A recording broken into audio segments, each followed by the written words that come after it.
At 8 o'clock, we got Rice, who went 4-8 last year, traveling to UL Lafayette, who went 10-4. UL Lafayette favored by 11.5 points on ESPN+. EJ Warner for the Owls went 272 of 439, threw for 2,710 yards, 17 touchdowns, 13 interceptions. Dean Connors had 159 carries for 780 yards and 9 touchdowns.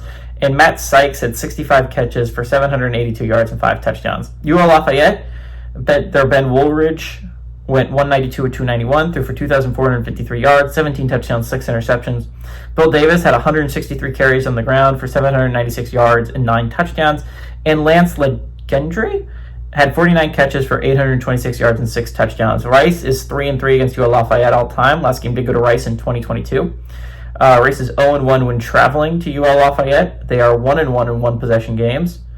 And Des Maurier, the head coach of UL Lafayette, is 0-1 against Rice during his tenure. This game became a lot more interesting after the events of Thursday night, right? If you did not know Thursday night, there were 2 big games, right, that were actually kind of matter to the college football playoff picture.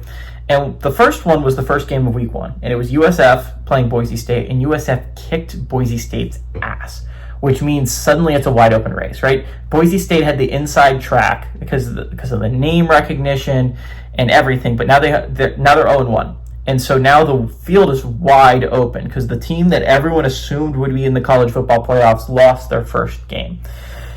And so if you're looking at it from that perspective, if you're UL Lafayette, you're coming off a 10-4 season.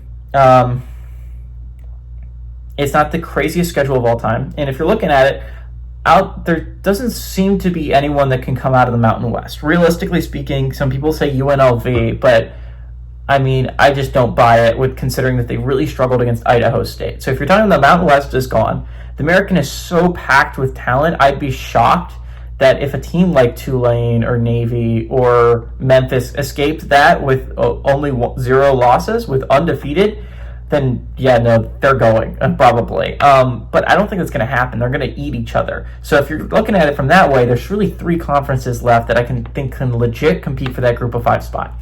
And you're talking about the MAC, the Conference USA, and Sun Belt. All of them have their different strengths.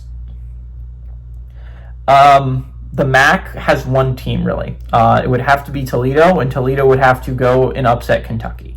Realistically speaking, if Toledo loses to Kentucky today, the MAC is likely cooked for that college football playoff spot.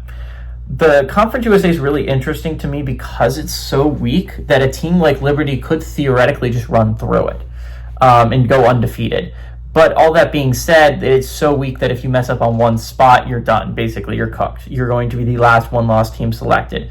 Western Kentucky is a great team. I've been talking about them a lot. If you've been watching any of my videos, I think they're a very solid team for that college football playoff spot. But they're almost guaranteed to have one loss at the end of the year, which is LSU. The Sun Belt's an interesting conference because UL Lafayette, I think, is a top 2 or top 3 team in this conference, right? And if they can do some really good things, which I think they can do this year, the question is, can they replace Ben Woolridge? They were close last year. They were on the cusp. The Tulane loss really hurt early on because that really killed their chances of making the college football playoffs because they played Tulane so tight. If they had just found a way to win that game, they would have put themselves in an amazing spot to make the college football playoffs. Obviously, they ended up losing one more to South Alabama in the regular season later on in the year. They ended up playing in the conference championship and getting their asses kicked by Marshall, and they ended up losing in the bowl game, which is how they got 4 losses. But this is still a UL Lafayette team that is very solid, that is very well coached. I think that they are going to be a top 2 or top 3 team in the conference this year. I think UL Lafayette is a team that I think we need to keep an eye on since the field just opened wide up on the group of 6. I think UL Lafayette is significantly better than Rice. Again, Des Maurier, perfect name for a UL Lafayette coach, by the way. He's 0-1 against Rice. I think he goes to 1-1. I think UL Lafayette's a much better team than Rice. I think they're going to get their year started pretty solidly. Give me the Raging Cajuns to win and cover at home.